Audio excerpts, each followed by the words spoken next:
बिस्मिल्लाहिर्रहमानिर्रहीम। दिल से तुम खुशियाँ मनाओ, ईद उल अज़हा आ गई।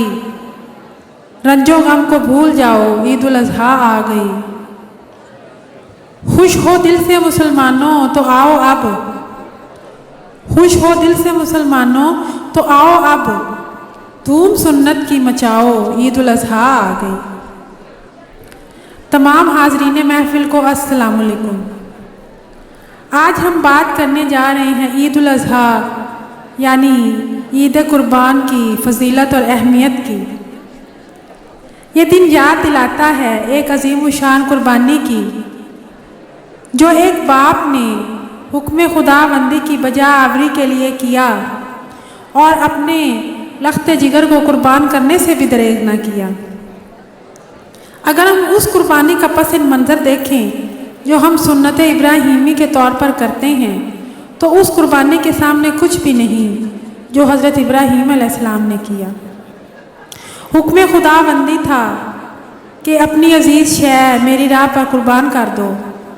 मैं कुर्बान जाऊं उस खलीलुल्लाह पर जिसने दुनिया को ये पैगाम दिया कि देखो ऐसे करते हैं अपने अजीज़ शय की कुर्बानी।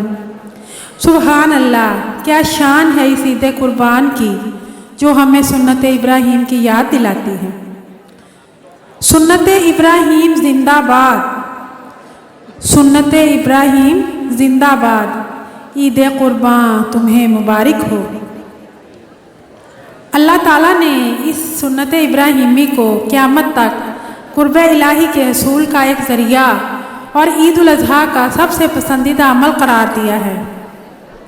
इस दिन महज जानवर कुर्बान करना ही काफ़ी नहीं होता, बल्कि अपने दिल से हैवानी और नफसानी तकाज़े भी कुर्बान कर देने चाहिए, क्योंकि अल्लाह ताला के पास आपके जानवर का गोश्त नहीं पहुंचता बल्कि तक़वा पहुंचता है।